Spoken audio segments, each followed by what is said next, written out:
ಈ ಒಂದು ಕಾರ್ಯಕ್ರಮ ಇತಿಹಾಸ ಪ್ರಸಿದ್ಧ ನಿಡಗಲ್ಲು ಸೀಮೆಯ ಗುಜ್ಜನಡಿ ಗ್ರಾಮದಲ್ಲಿ ಹಮ್ಮಿಕೊಳ್ಳಲಾಗಿದೆ. ವೇದಿಕೆಯ ಮೇಲೆ ಸನ್ಮಾನವನ್ನು ಸ್ವೀಕರಿಸಿ ಗ್ರಾಮಸ್ಥರ ಪರವಾಗಿ ಆಸೀನರಾಗಿರ್ತಕ್ಕಂಥ ಎಲ್ಲ ಮಹನೀಯರಲ್ಲಿ ಅಭಿನಂದನೆಗಳನ್ನು ಸಲ್ಲಿಸುತ್ತಾ, ವೇದಿಕೆಯ ಘನ ಅಧ್ಯಕ್ಷರೇ, ಊರಿನ ಎಲ್ಲ ನಾಗರಿಕ ಬಂಧುಗಳೇ,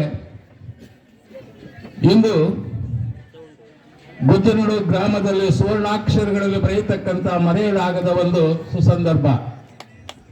ಕಾರಣ ಇಷ್ಟೇ, ಐತಿಹಾಸಿಕವಾಗಿ ಶ್ರೀ ವೀರಾಂಜನೇಯ ಸ್ವಾಮಿ ರಾಜರ ಮಹಾರಾಜರುಗಳು ತಲೆಬಾಗಿ ಯುದ್ಧಕ್ಕೆ ಸಿದ್ಧರಾಗಿ ಹೋಗ್ತಕ್ಕಂತಹ ಆರಾಧ್ಯ ದೈವ. ನಾನು ಹೆಚ್ಚು ಮಾತನಾಡಲಿಕ್ಕೆ ಹೋಗೋದಿಲ್ಲ, ಏಕೆ ಅಂತಂದ್ರೆ ಸ್ಥಳೀಯವಾಗಿ ಈ ಪ್ರದೇಶವನ್ನು ನಾನು ಸಂಚರಿಸಿ ಸಾಕಷ್ಟು ಮಾಹಿತಿಗಳನ್ನು ನಾನು ಒದಗಿಸಿಕೊಡೋದ್ರಿಂದ ನನಗೆ ಗಂಟೆಗಳು ಸಾಲವು. ಆದರೂ 15 ನಿಮಿಷಗಳ ಕಾಲ ಮಾತ್ರ ನಾನು ನಿಮ್ಮಲ್ಲಿ ನನ್ನ ಭಾವನೆಗಳನ್ನು ಹಂಚಿಕೊಳ್ಳಲಿಕ್ಕೆ ಇಷ್ಟಪಡ್ತೇನೆ. ಬಂಧುಗಳೇ, ನಮಗೆಲ್ಲ ಗೊತ್ತಿದೆ, ಹೈದರಾಲಿ ಚಿತ್ರದುರ್ಗವನ್ನ ಆಕ್ರಮಣ ಮಾಡಲಿಕ್ಕೆ 3 ತಿಂಗಳುಗಳ ಕಾಲ ಪ್ರಯತ್ನ ಪಡ್ತಾನೆ. 3 ತಿಂಗಳಾದರೂ ಸಹ ಚಿತ್ರದುರ್ಗ ಘನ ಕೋಟೆಯನ್ನ ಭೇದಿಸಲಿಕ್ಕೆ ಅವನ ಕೈಲಿ ಆಗೋದಿಲ್ಲ. ಅಂತ ಸಂದರ್ಭದಲ್ಲಿ ದೊಡ್ಡ ಸೈನ್ಯವನ್ನು ತೆಗೆದುಕೊಂಡು ಬಂದಿದ್ದ. ಈ ಸೈನ್ಯ ಬಂದಿದ್ದಕ್ಕೆ ಸಾರ್ಥಕತೆ ಪಡೆಯಬೇಕೆಂಬುದಾಗಿ ದುರ್ಗದ ಪೂರ್ವಕ್ಕಿರುವ ನಿಡಗಲ್ಲು ಅವನ ಗಮನಕ್ಕೆ ಬರ್ತದೆ. ಅದಕ್ಕೆ ನೀಲಾಂಜನಗಿರಿ, ಕಾಳಾಂಜನಗಿರಿ, ನಿಡಗಲ್ಲು ಸೀಮೆ, ಲೀಲಾವತಿ ಪಟ್ಟಣ ಮುಂತಾಗಿ ಹೆಸರು ಪಡೆದು ಚೋಳರು, ಪಲ್ಲವರು, ಚಾಲುಕ್ಯರು, ವಿಜಯನಗರದ ಅರಸರು ಮತ್ತೆ ಕೊನೆಯದಾಗಿ ಪಾಳ್ಯಗಾರರು ಆಳ್ತಾ ಇರ್ತಾರೆ. ಮೊಟ್ಟ ಮೊದಲ ಯುದ್ಧ 1457ರಲ್ಲಿ ಹೈದರಾಲಿ ನಿಡಗಲ್ಲಿಗೆ ಆಕ್ರಮಣವನ್ನ ಮಾಡ್ತಾನೆ. ಆಕ್ರಮಣವಾಯಿತು. ಮೋಸದ ಯುದ್ಧದಲ್ಲಿ ನಿಡಗಲ್ಲನ್ನ ಆಕ್ರಮಣ ಮಾಡಿಕೊಂಡ. ಅಲ್ಲಿಯವರೆಗೆ ನಿಡಗಲ್ಲಿನ ಒಟ್ಟಣ ನಾಯಕ ಗುಜ್ಜನುಡಿಯ ಶ್ರೀ ವೀರಾಂಜನೇಯ ಸ್ವಾಮಿಯ ಪರಮ ಭಕ್ತನಾಗಿದ್ದ. ಆಗ ವಿಗ್ರಹ ಇದ್ದಿದ್ದು ಬಂಧುಗಳೇ ಇಲ್ಲಿ ಅಲ್ಲ, ಪಕ್ಕದ ಹನುಮನ ಬೆಟ್ಟದಲ್ಲಿ. ಹನುಮನ ಬೆಟ್ಟದಲ್ಲಿದ್ದಂತಹ ಆ ವಿಗ್ರಹವನ್ನು ತಂದು ತನ್ನ ರಾಣಿ ವೀರಮ್ಮಾದಿ ಆಜ್ಞೆಯಂತೆ ಅಲ್ಲಿಂದ ತಂದು ಆ ವಿಗ್ರಹವನ್ನ ಇಲ್ಲಿ ಪ್ರತಿಷ್ಠಾಪನೆ ಮಾಡ್ತಾರೆ. ಮಾಡಿದಾಗ ಯಾವುದೇ ಯುದ್ಧಕ್ಕೆ ಹೋಗಬೇಕಾದ್ರೆ ನಿಡಗಲ್ಲು ಬಹಳ ಶ್ರೀಮದ್ಭರಿತವಾಗಿರ್ತಕ್ಕಂತಹ ನಾಡು.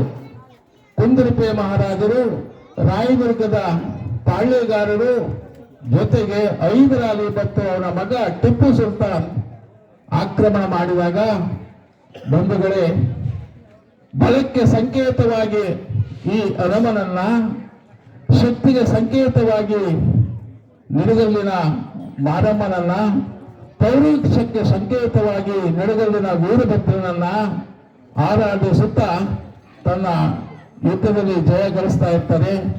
ಅಂದು ಅವನಿಗೆ ತುಂಬಾ ದುಃಖದ ಸಂಗತಿ, ಮೋಸದ ಯುದ್ಧದಲ್ಲಿ ನಿಡಗಲ್ಲನ್ನ ಟಿಪ್ಪು ಮತ್ತು ಅವರ ತಂದೆ ಹೈದರಾಲಿ ಆಕ್ರಮಣ ಮಾಡಿಕೊಳ್ತಾರೆ.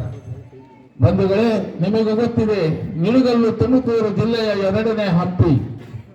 ಸಾವಿರಾರು ಲಕ್ಷಾಂತರ ದೇವಾಲಯಗಳನ್ನು ಪಡ್ಕೊಂಡಿರ್ತಕ್ಕಂಥ ಜಿಲ್ಲೆಯ ಆ ದೇವಾಲಯಗಳನ್ನೆಲ್ಲ ಛಿದ್ರ ಮಾಡುತ್ತಾ ಅಲ್ಲಿರ್ತಕ್ಕಂಥ ಪಂಡಿತರನ್ನ ಮತ್ತೆ ಕವಿಗಳನ್ನ ಅವನಿಗೆ ತೊಂದರೆ ಕೊಡ್ತಾನೆ. ಅಂದು ರಾತ್ರಿ ನಿಡಗಲ್ಲಿನ ಬಹಳ ಮುಖ್ಯವಾಗಿರ್ತಕ್ಕಂತಹ ಜೈನ ಯತಿಗಳು ಈ ಗ್ರಾಮಕ್ಕೆ ಬರ್ತಾರೆ. ಈ ಗ್ರಾಮದಲ್ಲಿ ಆಶ್ರಯವನ್ನ ಪಡ್ತಾರೆ. ಕೆಲವು ಜಂಗಮರಹಳ್ಳಿ ಪ್ರದೇಶಕ್ಕೆ ಹೋಗ್ತಾರೆ, ಅದಕ್ಕೆ ಜಂಗಮರಹಳ್ಳಿ ಅಂತ ಹೇಳಿ ಹೆಸರು ಬಂತು. ನಂತರ ಅವನು ತನ್ನ ಪೌರುಷಕ್ಕೆ ಎಡೆ ಇಲ್ಲದೆ ಯುದ್ಧವನ್ನ ಮಾಡ್ತಾನೆ. ಬಂಧುಗಳೇ, ಅಂದು ರಾತ್ರಿ ಸೋಲು ಒಟ್ಟಣ ನಾಯಕನಿಗೆ. ಅಂದು ಬಹಳ ಸಂಪದ್ಭರಿತವಾಗಿರ್ತಕ್ಕಂಥ ಸಂಪತ್ತು ಅಂದ್ರೆ ಗೋ ಸಂಪತ್ತು. ಆ ಗೋಗಳಿಗೆ ಕೊಂಬುಗಳಿಗೆ ಸೀಮೆ ಎಣ್ಣೆ ಬಟ್ಟೆಯಲ್ಲಿ ಕಟ್ಟಿ ಆ ಬಟ್ಟೆಗಳಿಗೆ ಬೆಂಕಿಯನ್ನು ಹಚ್ತಾನೆ. ಕೆಲವು ಹಸುಗಳನ್ನ ಈ ಇದು ಗುಜ್ಜನೋಡುವ ಮೂಲಕ ಓಡಿಸ್ತಾನೆ.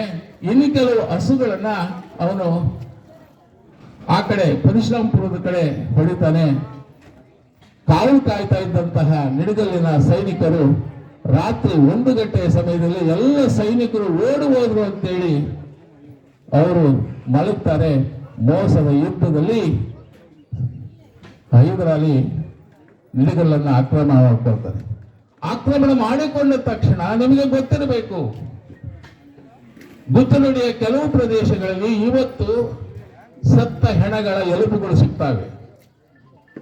ಮತ್ತೆ ಉತ್ಕಲನ ಮಾಡುವಾಗ ಶಿವತಾರಕ್ಕಂತಹ ಇತಿಹಾಸದ ಪ್ರಸಿದ್ಧ ಲೇಖಕರು ಮತ್ತೆ ಇಲ್ಲಿಯ ಚಲುವರಾಜ್ ಅಂತಕ್ಕಂತಹ ಮಹಾನ್ ಚಿಂತಕರು ಇಲ್ಲಿ ಯುದ್ಧಗಳು ಎಲ್ಲೆಲ್ಲ ಆಗಿದ್ವು.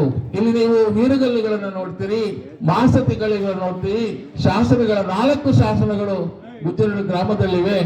ಮತ್ತೆ ನಿಮಗೆ ಗೊತ್ತಿದೆಯಾ, ಇಲ್ಲಿ ಒಂದು ನೆಲಕೋಟೆ ಇತ್ತು. ಎಷ್ಟು ಜನಕ್ಕೆ ಗೊತ್ತಿದೆಯಲ್ಲ, ನೆಲಕೋಟೆಯನ್ನ ಇವತ್ತು ಕಾಣದಂತೆ ಮಾಡಿದ್ದಾರೆ.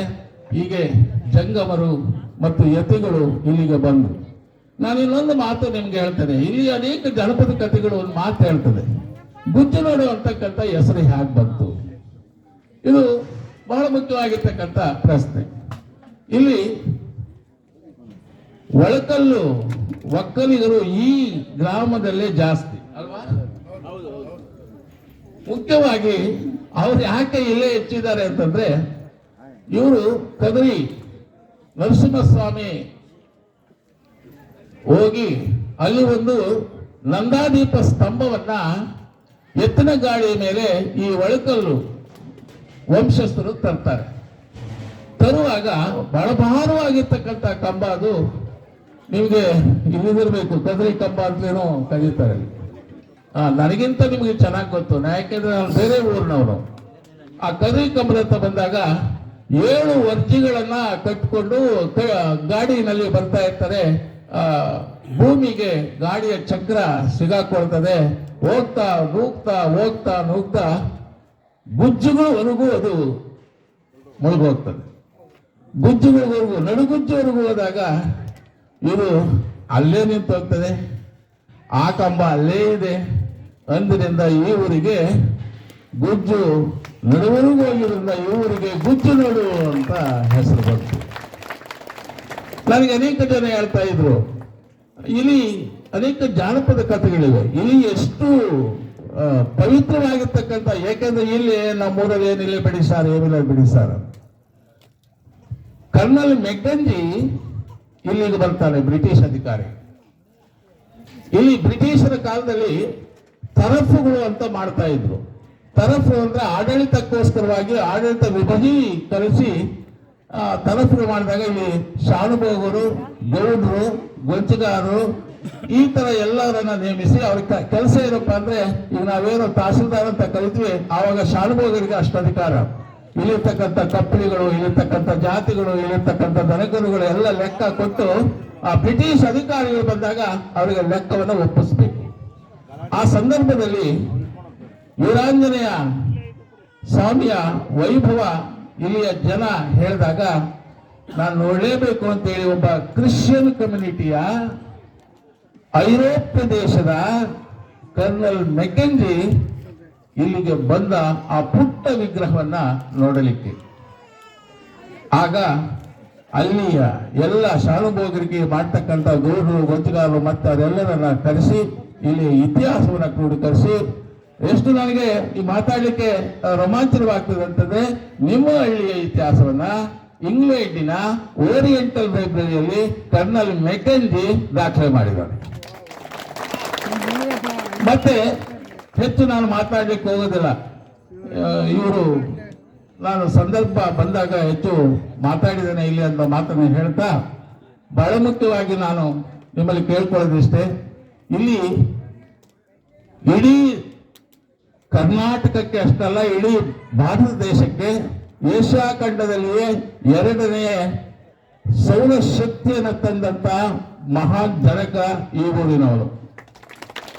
ಮತ್ತೆ ಇಲ್ಲಿಯ ಶ್ರೇಷ್ಠ ಸಾಹಿತಿಗಳು ಮೈಸೂರು ವಿಶ್ವವಿದ್ಯಾಲಯದಲ್ಲಿ ಚಾಮುಂಡಿಯ ಬಗ್ಗೆ ಸಂಶೋಧನೆಯನ್ನು ಮಾಡಿ ಅಲ್ಲಿಯ ವಿದ್ವಾಂಸರಿಗೆ ಎದುರಾಳಿಯಾಗಿ ನಿಂತು PhD ಪದವಿ ಪಡೆದಂತಹ ಒಬ್ಬ ಮೇಧಾವಿ ಸಾಹಿತಿ ಇಲ್ಲಿಯವರು. ಅಷ್ಟೇ ಅಲ್ಲ, ಶ್ರೇಷ್ಠ ವಕೀಲರಿದ್ದಾರೆ, ವೈದ್ಯಕೀಯ ಕ್ಷೇತ್ರದಲ್ಲಿ ಹೆಸರು ಮಾಡಿದವರಿದ್ದಾರೆ, ಇಂಜಿನಿಯರಿಂಗ್ ಕ್ಷೇತ್ರದಲ್ಲಿ ಹೆಸರು ಗಳಿಸಿದ್ದಾರೆ. ನಾನು ಹೆಸರುಗಳನ್ನು ಹೇಳಲಿಕ್ಕೆ ಹೋಗೋದಿಲ್ಲ, ಸಮಯದ ಅಭಾವ. ಇಂತಹ ನಾಡಿನಲ್ಲಿ ನಿಡುಗಲಿನ ಚನ್ನಪ್ಪ ಕವಿ ಅಂತಕ್ಕಂಥವ್ರು ಬಂದು ಇಲ್ಲಿ ಜೈನ ಯತಿಗಳಿಗೆ ತೊಂದರೆ ಕೊಡದಿದ್ದಂತಹ ಸಂದರ್ಭದಲ್ಲಿ ಅವರನ್ನು ಓಲೈಸಿ ನಿಡುಗಲು ದಂಡಕ ಅಂತಕ್ಕಂಥ ಒಂದು ಕಾವ್ಯವನ್ನು ಬರೀತಾನೆ. ಅಲ್ಲಿ ಆ ದಂಡಕದಲ್ಲಿ ಶ್ರೀ ವೀರಾಂಜನೇಯನ ಮಂಗಳ ಪದ್ಯವನ್ನ ಹಾಡ್ತಾನೆ. ಹೀಗೆ ಐತಿಹಾಸಿಕವಾಗಿ ಮತ್ತೆ ವಿದ್ಯಾ ಕ್ಷೇತ್ರದಲ್ಲಿ, ಸಮಾಜ ಕ್ಷೇತ್ರದಲ್ಲಿ ಹೆಸರು ಮಾಡಿದ್ದಾರೆ.